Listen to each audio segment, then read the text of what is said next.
Thank you. Thank you, Rich Maloy, for joining us. This is an honor. So my name's Rich Maloy. I am the VP of Engagement at Established. We're a consultancy that helps big organizations find and engage with startups. I'm also a partner at Springtime Ventures, and it's a first-time fund based here in Colorado. And we invest in seed stage startups in secondary markets, so outside of San Francisco, New York, and Boston. It's a first-time fund. We're having a ton of fun doing that. I'm very lucky that I get to spend 100% of my time working with early stage startups. And so that's my entire focus. My personal mission is to rebuild the middle class in America through entrepreneurship. I believe the middle class is what makes America wonderful. It's what makes America the amazing country that it is to live in and is the American dream. And when I see the shrinking of the middle class, it breaks my heart. And so I want to help America to rebuild that. And the best path through that is through entrepreneurship. Net new job growth every year comes from small businesses. And so the fact that people can get out and create a business and have the freedom to do that is so powerful. And so as much as I can do to encourage that and drive that, that's my personal mission. Especially for minorities, it is really hard to get the validation and to get the support that you need to be an entrepreneur. So what you're doing is really important. I think about a lot in the journey for the immigrant parents and the children of immigrants in the first generation. So I lived in New York City for 14 years, and that for the first 14 years of my professional life, so from the time I was 22. And, you meet so many different people from all over the world. And the thing I loved about New York City was that diversity was that's just New York, right? If you're a white guy just hanging out with white guys, you're doing it wrong, And so that New York was diverse everywhere. And I loved that. But I so often would meet parents that just wanted to create an opportunity for their children to have the opportunities that they didn't have. And that was so powerful. And if that meant that they drove a cab so that their children didn't have to drive a cab, but it meant that they got to escape the country where they were to come where their children could have opportunity, that has always stuck with me. As before I was a father, I looked at how my parents supported us. And my dad was an entrepreneur, by the way. So my dad worked for himself since I was 3.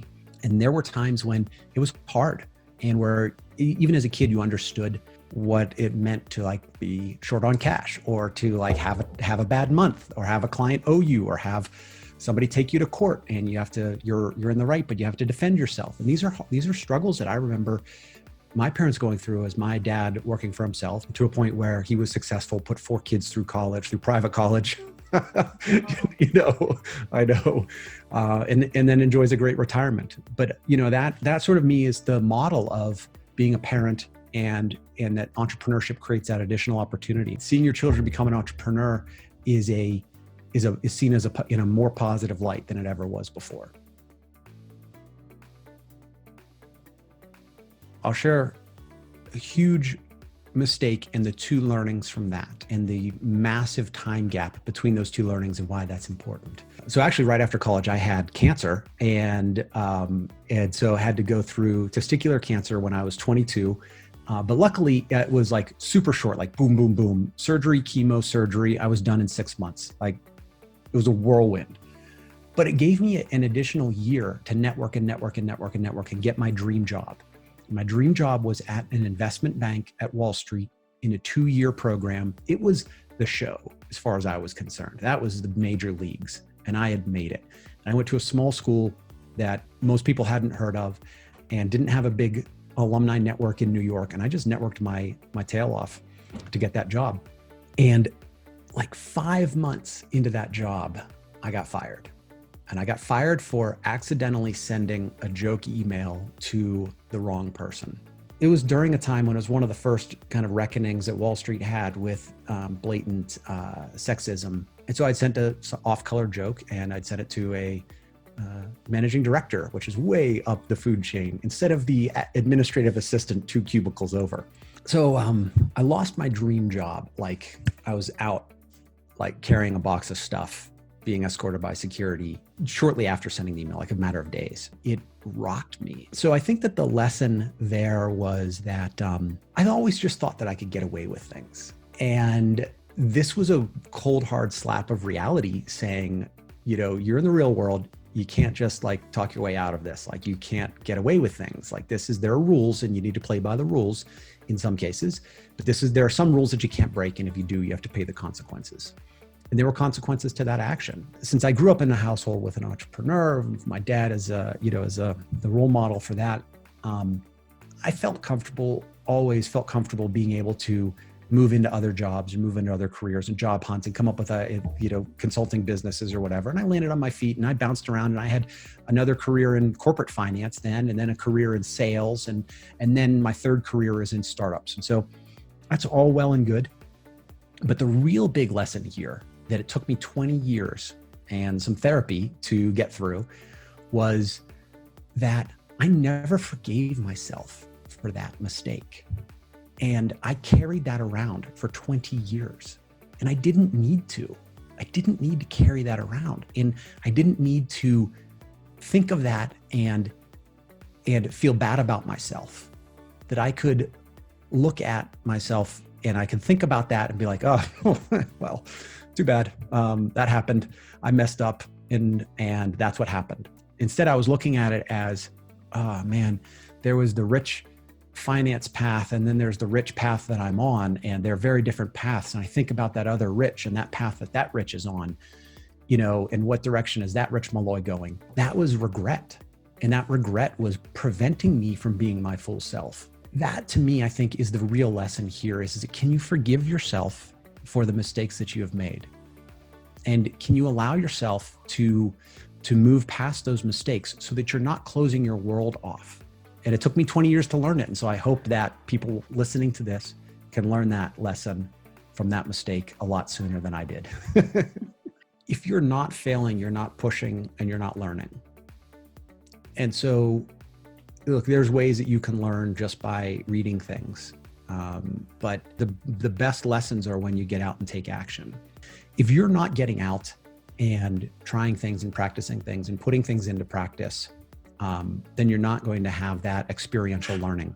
And that is going to result in failures where this didn't work out. When I was in sales, I had to do 100 phone calls a day. Out of those 100 phone calls, the expectation was that you would only get through to 25 people, and that 20 of those people would not want to talk to you, including some just like hang up right away.